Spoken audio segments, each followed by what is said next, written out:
What is up, guys? Welcome into episode number 96 of the Loose Sports Talk podcast. I'm your host, Iván Hannaford, Daniel Hinkamp, joining me tonight on the pod, and super excited that all of you are joining us as well. If you are watching, then you're watching on the STL Sports Central YouTube, where all of the content on STL Sports Central is presented by DraftKings.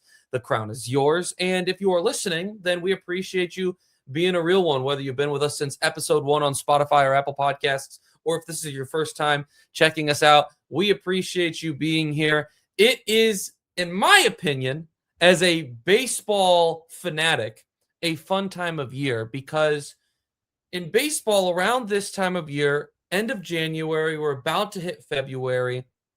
Pitchers and catchers are not far from reporting. February 12th is when the St. Louis Cardinals will hold their first pitching and catching workout. And then only a few days later, February 16th, will be when the team has their first full squad workout. So super excited for things to get going down in spring training. Not far away, but it's that time of year where you have the roster construction for most teams is starting to finalize. You're going to get an idea of what the team is going to look like. And now you're starting to ask the questions of some of the big headlines for what the team is going to look like. What are things to be looking out for specific teams? And that is what tonight's episode is going to be dedicated to.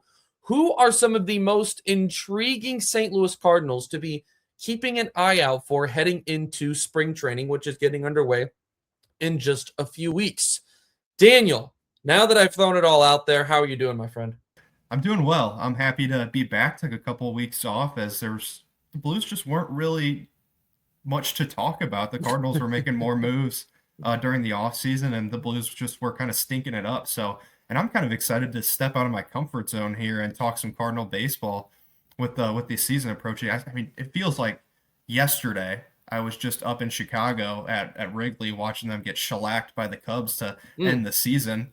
And it's already spring training, which is wild to me. But I'm excited for how this year's going to go and the new faces that we're going to see.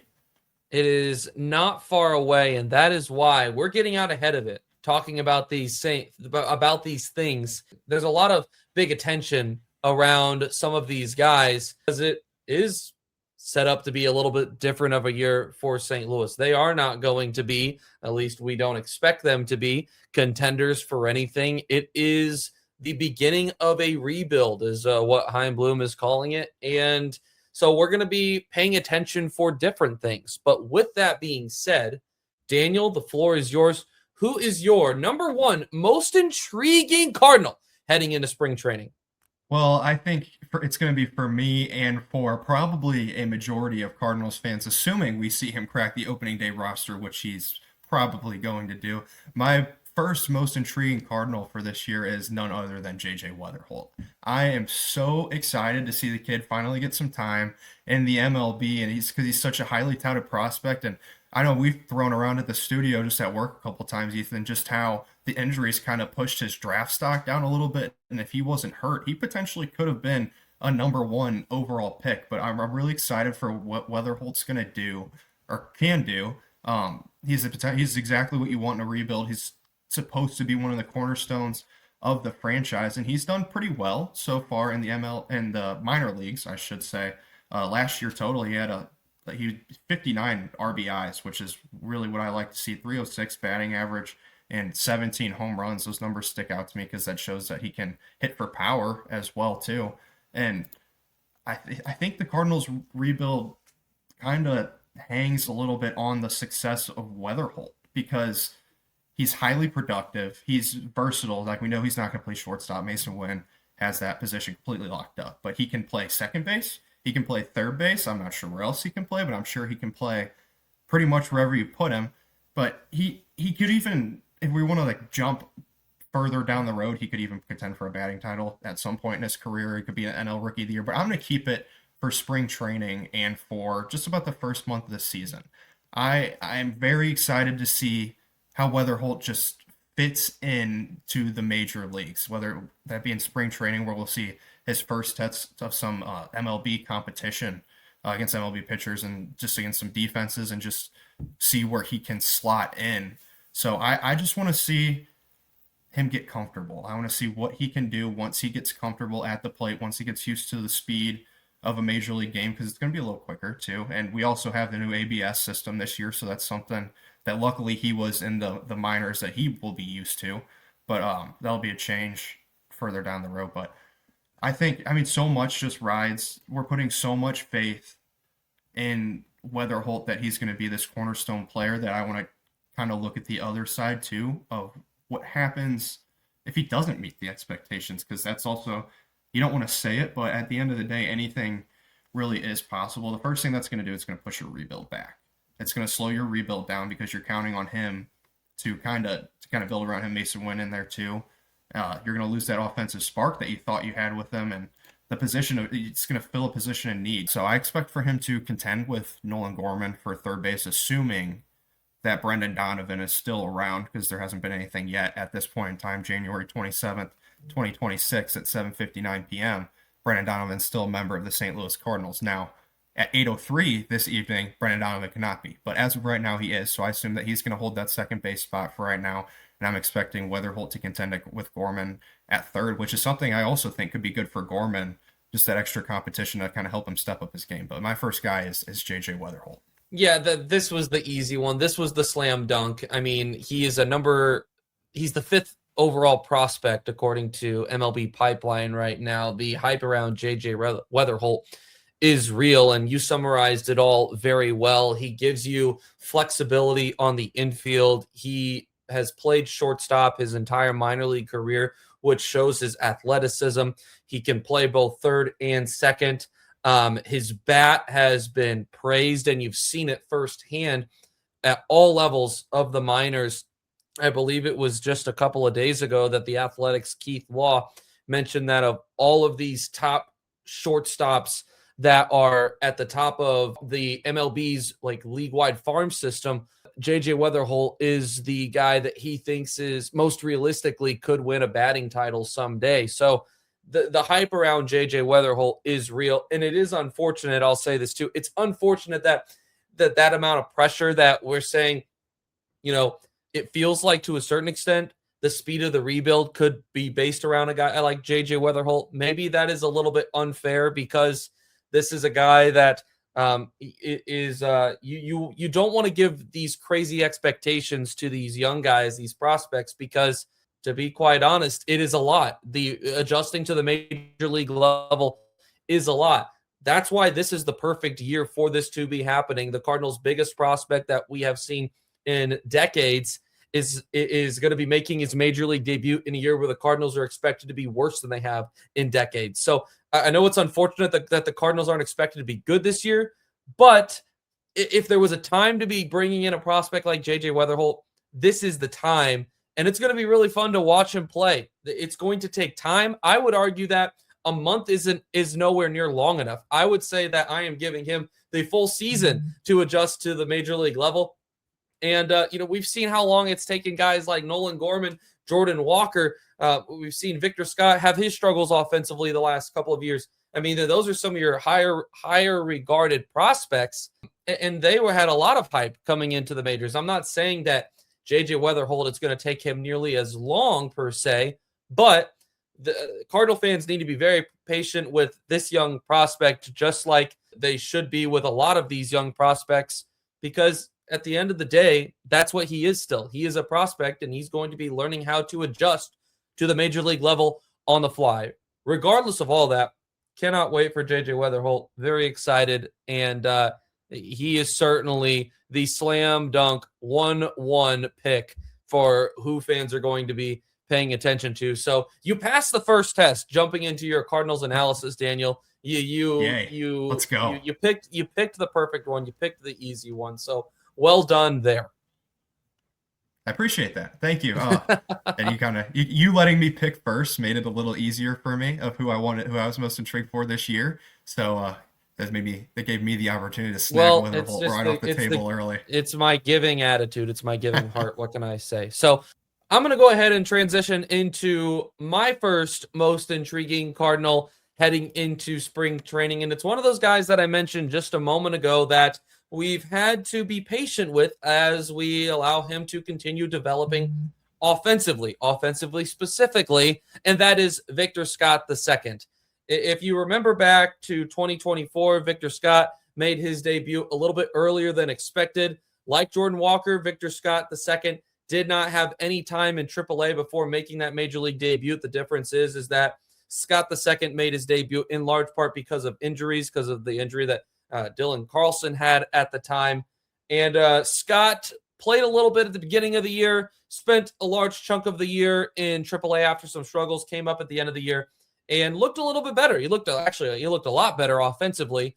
And then he spent his entire 2025 season with the Cardinals. So 2026 will be Victor Scott II's second full season in the major leagues. And I think that there is great reason to be excited for the potential that a guy like Victor Scott II has. And I'm going to lay out why he is so intriguing to me right here. So just a few days ago, I had the opportunity to speak with Victor, talk with him about some of the work that he has been doing this offseason and some of the corrections that he is making to his offense, because we know the bat struggled last year.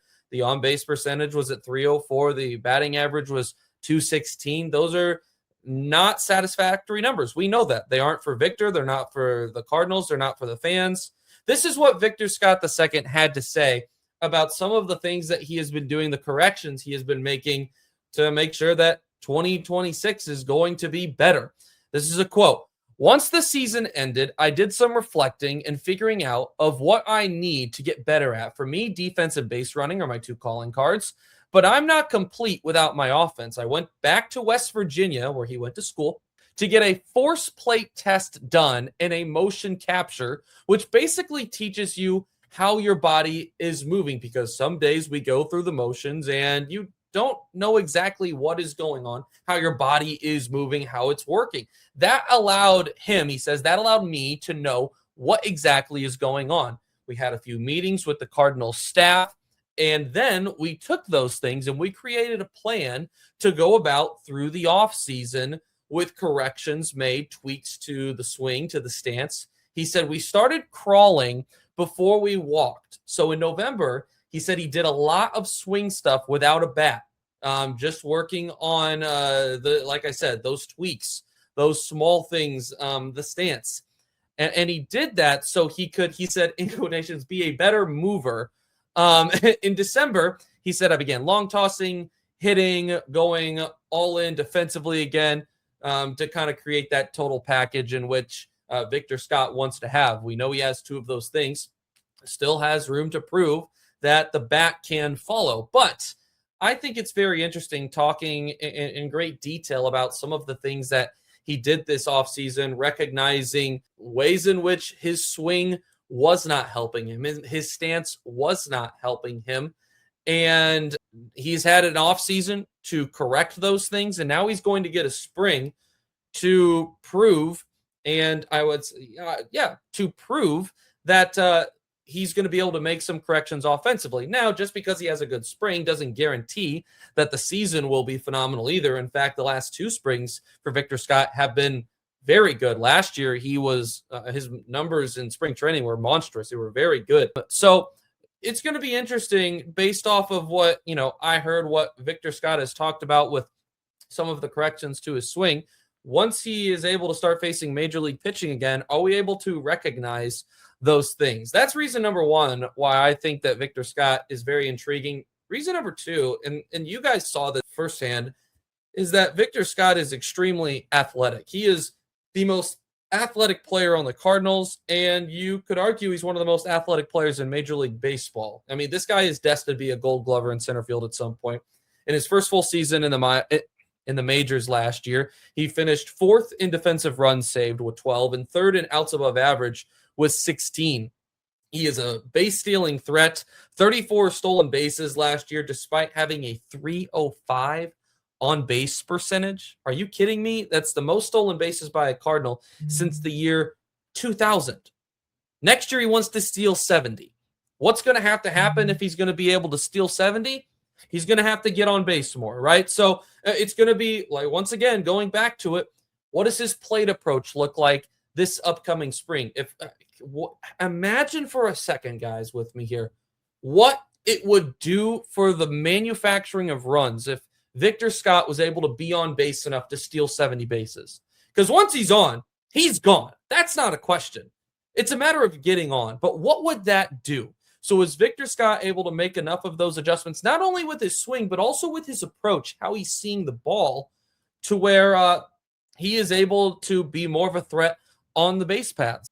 And then the third and final reason that I'm extremely intrigued by Victor Scott II and what he can do this upcoming spring is based off of what Oli Marmol shared with the media at winter warmup. When asked at winter warmup about things he's excited about, he was specifically asked this question regarding the pitching rotation. He shared a couple of things, and then he brought up that attached with some of the young guys getting opportunities to pitch, he was very excited for Victor Scott and the chances he was going to get to continue improving in the spring. It was quoted saying, "I'm excited to see Victor Scott and what he's capable of doing this year." Later, Brandon Kiley from 101 ESPN asked, what about Victor's offseason work intrigues Oli Marmol regarding the upcoming season? This was the quote from Oli Marmol. "Not having the success he wanted to last year is a big part of this because he got to experience it. But the way he processes not having the success he wanted, that's what the key is for Oli Marmol. Some guys lose confidence. Some guys take it as a learning experience and saying, quote unquote, now I know what that feels like and I know what I need to do, unquote." That's exactly where he is at, Marmol said. This is a guy that after every game has his notes. He wants to review the game. He wants to review plays that he was involved in and plays he wasn't involved in as well so that he can learn from other guys. He wants to review all his at-bats and what the pitcher did to him. He's learned to have a better process every day. So you take last year, he did a nice job defensively, a nice job on the bases, but he got to experience the, once again, quote unquote, all right, that's not what I want it to look like offensively. And he's mature enough, Marmol says, to keep his confidence and know the adjustments needed in order to come back and do what he needs to do. So more of his process is what is exciting Oli Marmol than anything. We know that at the major league level, if you don't have the process behind everything, if you don't have the meticulous research into what you're doing, the preparation, you're not going to be great. The talent is just too great at the major league level. Victor Scott is doing all of the right things right now. The question is the bat going to follow it? Is it going to follow and allow for him to be a really successful Major League Baseball player? I'm extremely intrigued by what Victor Scott can do this upcoming year, because if he is able to find his bat, figure out this approach, the Cardinals have a serious weapon on their hands, whether it be at the top or the bottom of the lineup and in center field. Sorry, Daniel. I know that was a book. No, you're all good. I'm right here with you for Victor Scott. He was, I mean, we saw his struggles at the plate last year, and they were unfortunate and obvious, but still, every time he made that great play in center field, every time he made that diving catch, every time he stole that base and swam around the tag, every time he just did something that fans like, everybody was bought into him. So he's somebody that I think universally the fan base, the organization, all really want to see succeed. Because yeah, I'm right here with you. I think he very well could be a Gold Glove center fielder, and when he gets his bat down, he's going to be just a dangerous baseball player in general. You said it. That is exactly it right there. So hopefully the bat does follow the other exciting parts of his game that we have been able to witness in the past year and a half or so. Daniel, your next most intriguing Cardinal heading into spring.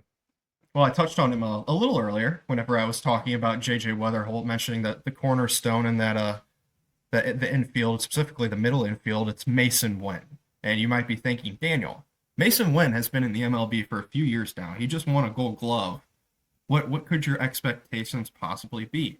And you're partially correct. I don't want him to change a thing when it comes to defense. However, I would love to see what Mason Wynn could do if he stepped up his offense just a little bit. Because if you look at his numbers for the past 2 seasons, 2024 and 2025, they are eerily similar. And I hate to say it, that they're just kind of mediocre at best. He had 587 at bats in 2024 and 491 in 25, but the numbers that you guys care about is the 267 batting average in 24, 253 in 25. The on base percentage in 2024 was sitting at 314, and it's 310 in 25. Bringing his OPS overall was a 730 in 24, and it receded a little bit, as did the rest of his numbers in 25 to a 673.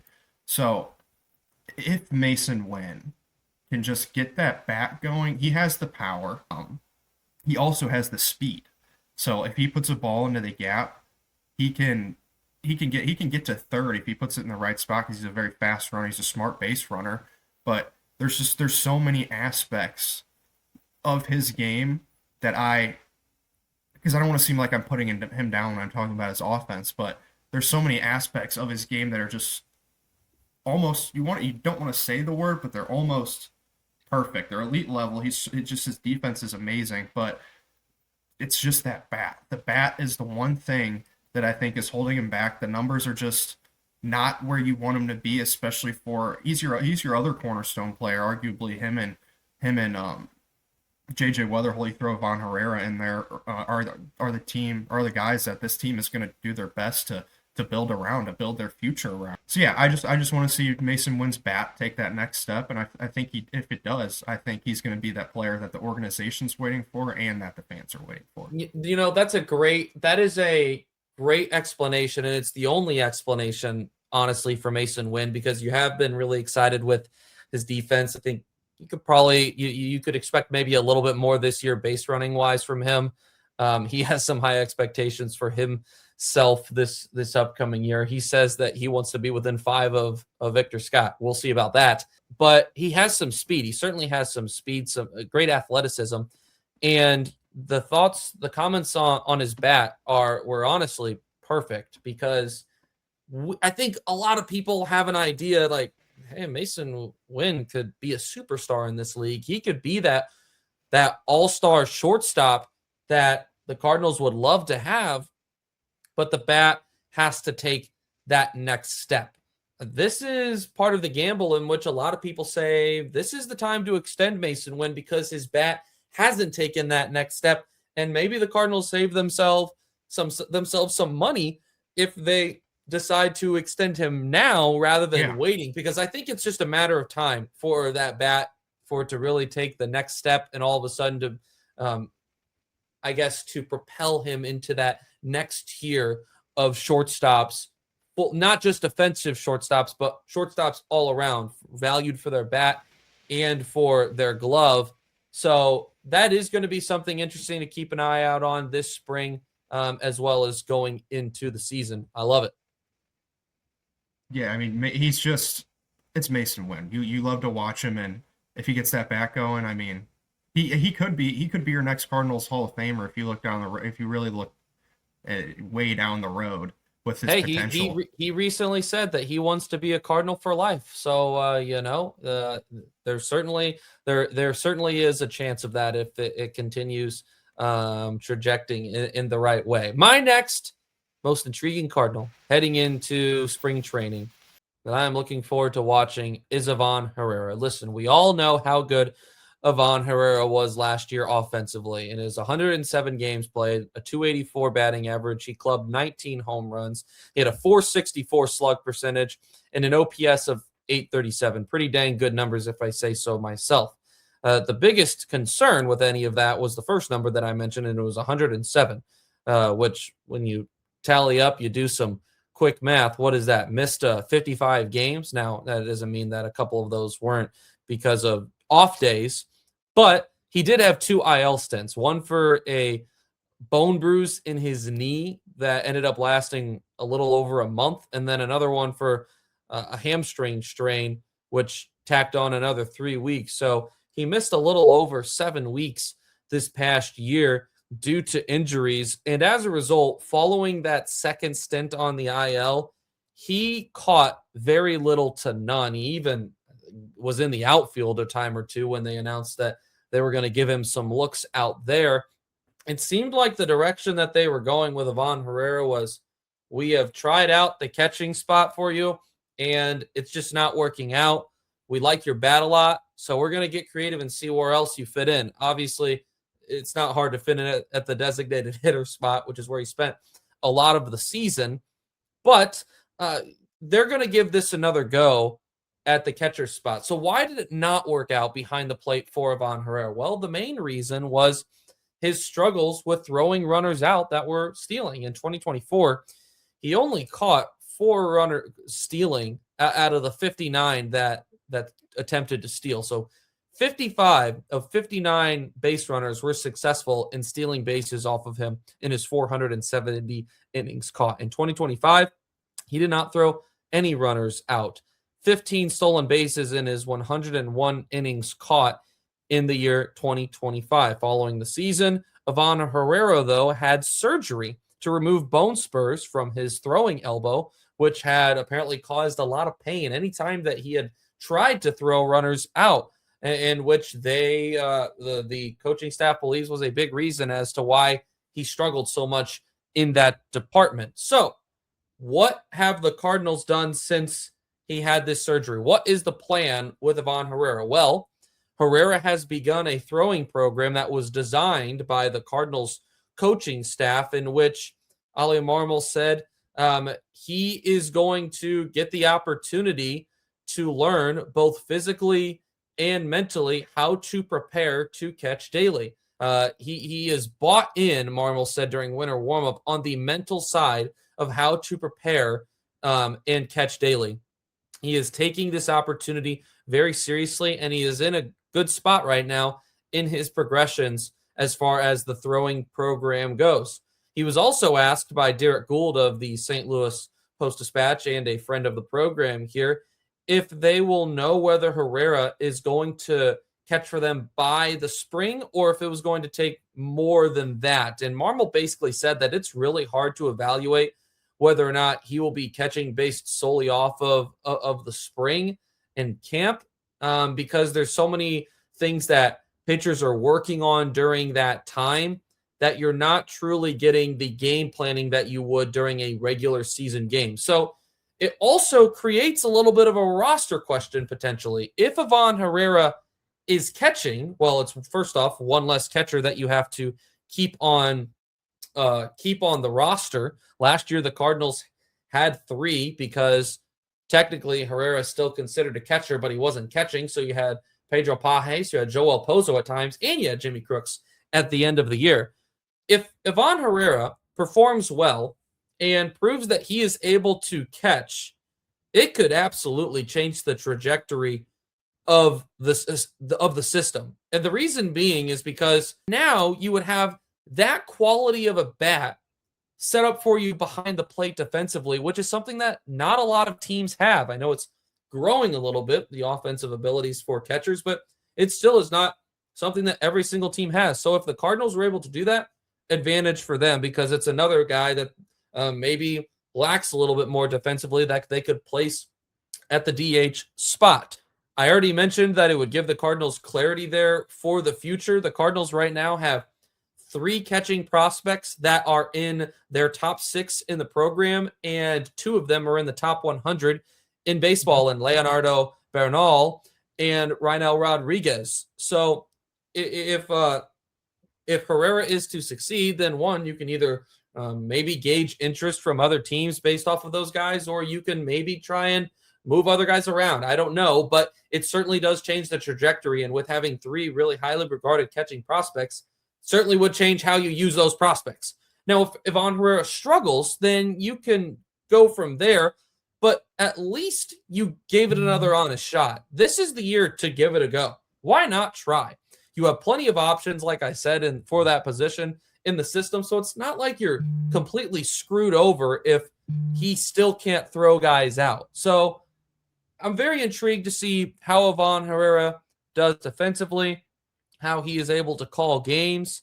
If the surgery, if the throwing program, if the if the preparation behind what it really looks like to catch from a mental perspective, if those things end up showing on the field, because if it does, then kudos to the coaching staff, to the front office for working with him and giving him another go at this, because it certainly would be huge for the Cardinals if Iván Herrera was able to catch rather than having to be your everyday designated hitter. Daniel, your thoughts? Yeah, I certainly too. And if he's not your designated hitter every single day, that opens up that position even further to give the guys an off day here and there. It gives Burleson a potential off day. So he from playing in the field, but then you can still use his bat. If Gorman, say if Weatherholt's playing third, Gorman can DH too in that position to try to get his bat back. And you can filter guys in when you want to give them off days in the field too. If you take away that everyday DH, and if Iván Herrera comes back and he's a way better defensive catcher after this surgery and after all this training in the offseason, yeah, I mean, I'm right here with you. I will be like, kudos to you guys. Great. I'm with you guys for believing in him. You guys showed that this was you're willing to put all your chips with Iván Herrera, and with his bat, I can certainly see why. And if his defense comes around too, that'll be just the exclamation mark on the deal. Daniel, your final most intriguing Cardinal heading into the spring. So I know I've been keeping it towards the infield with JJ Wetherholt and Mason Wynn, but I'm going to switch things up a little bit here. I'm going to go with Dustin May. Dustin May, the Cardinals acquired in the offseason, hasn't had a full season under his belt in a really long time. I want to say since his debut season in 2019, because then 2020 was the COVID year, and he was plagued with injuries and I don't even think 2019. I don't even think he had a full season in 19 because he didn't. I don't think he debuted at the beginning of the year. So I don't know if he's ever had a full healthy 162 season.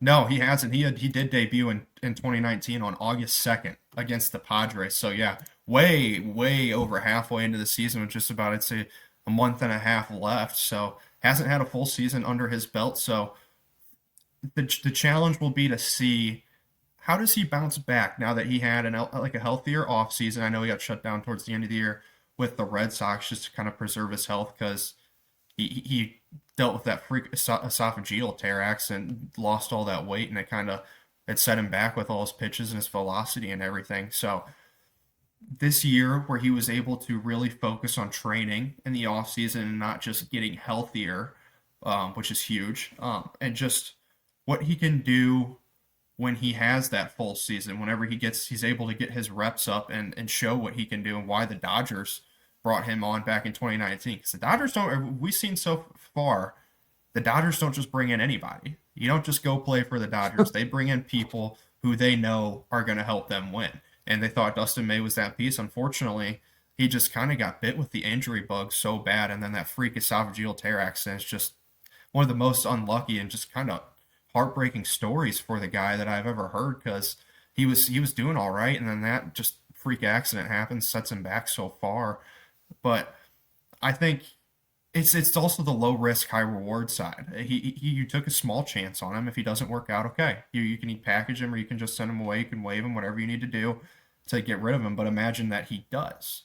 I think he could be such a huge asset to the Cardinals rotation if he hits that high reward aspect, because he had the velocity, he has the pitches, and it's going to be kind of, I wonder if it's a confidence thing too, just kind of getting back into it, like, okay, I can do this, I'm strong enough now to stay healthy, and this team's taking a chance on me, let's go out there and perform. So I'm excited to see what May can do, and if it doesn't work out, it doesn't work out. You didn't take a huge chance on him, so I'm just excited to see what happens for him.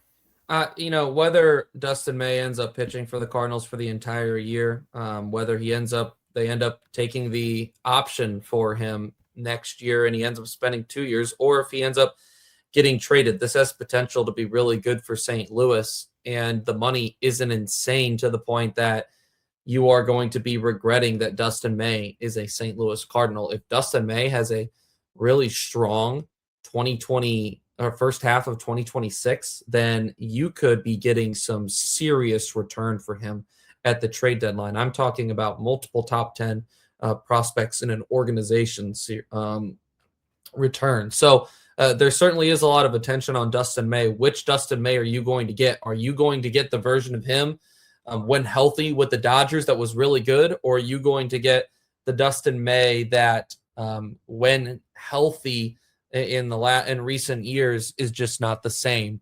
It's going to be really interesting to keep an eye on because it certainly could end up having a role in what the next year, 2 years look like in St. Louis from who is leading the helm for you, who is at the helm for you pitching wise. So it's certainly going to be interesting to keep an eye on that. All right, I'm going to go ahead and wrap up our most intriguing Cardinals heading into the spring, the conclusion of episode number 96, our final player. There's so many players that you could have made arguments for.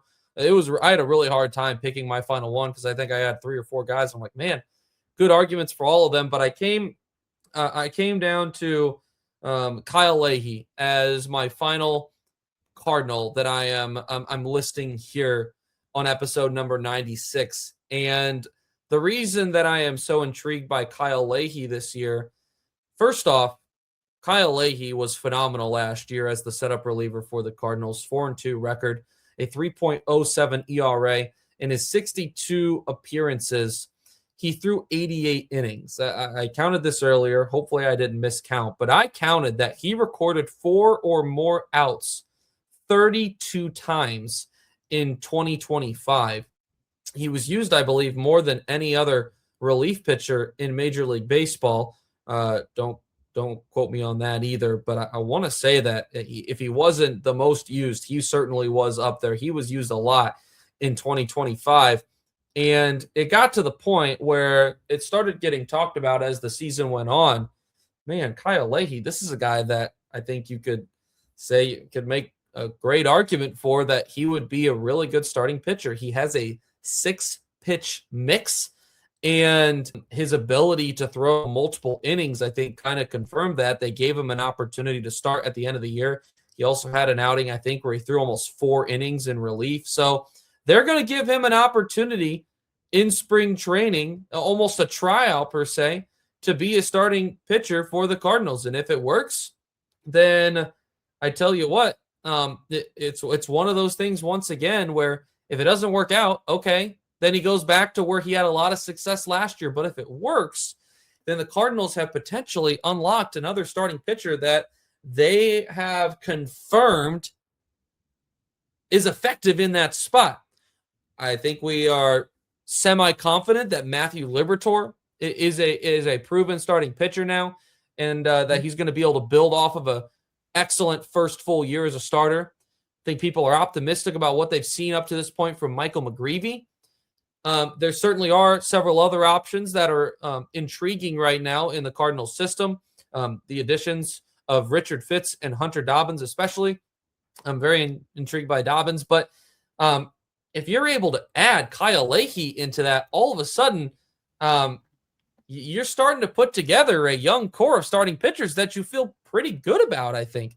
Not that any of these guys are aces at this point, but I don't want to limit what anyone can or cannot be. I mean, I'm very intrigued to see what the Cardinals could do with Kyle Leahy, what he could be, because if he breaks camp as a starting pitcher, then it could get very interesting as far as, who is fighting it out for those last couple of spots. But also, you're talking about this rotation, I think, maybe not being nearly as bad as what we thought at one point it was going to be.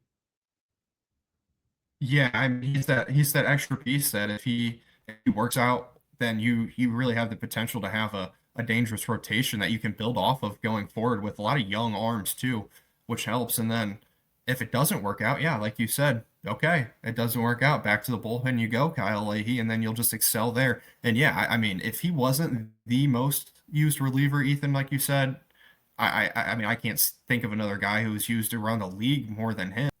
And I can attest to it too, just from producing Cardinals games on KMOX over this past season. Anytime Ricky Horton or John Rooney looked out to the Cardinals bullpen and discussed the guy that was getting up and throwing ready to go, it was usually Kyle Leahy. And it got to a point in the year you're like, wow, is this guy's arm gonna fall off? Like, how is he always the go-to guy? But he always came in, he did his job. So I'm excited to see what he can do as a starter. And if it doesn't work out, then we got a good guy in the bullpen.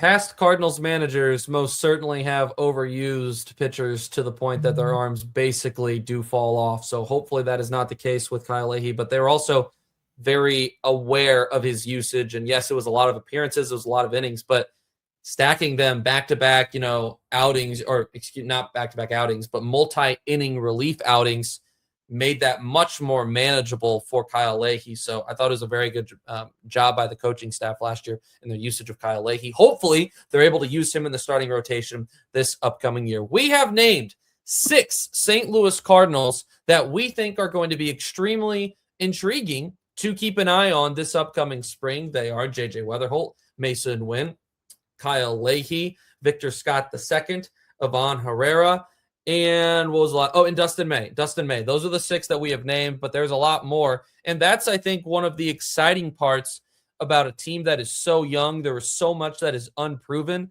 is you could probably make a compelling argument for almost everyone on the 26-man roster. You could maybe make an argument for everyone on the 40-man roster. That's where the Cardinals are right now. Spring training, while the season may end up being, disappointing to some fans in some senses, right? In the sense that they are not going to be winning, which is the purpose behind the game. This spring training will be the most interesting spring training that the Cardinals have had, I think, in a long time, maybe excluding Albert returning. But it's going to be fun to keep up with. Daniel, any final thoughts before we wrap?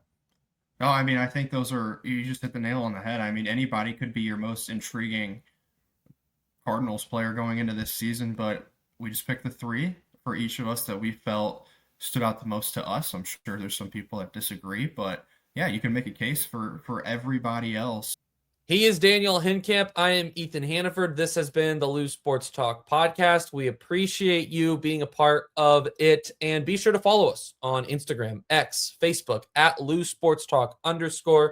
We appreciate all the interaction that you viewers have been giving us there the past several weeks. Be sure to follow, like, and subscribe to all of STL Sports Central's social medias and to the YouTube channel as well. They have all kinds of phenomenal content coming from some of the biggest names in St. Louis media regarding every St. Louis sport. This is the place for St. Louis sports. So be sure to like and subscribe. We appreciate you being a part of episode number 96. We are just weeks away from spring training getting started. But for now, that's a wrap.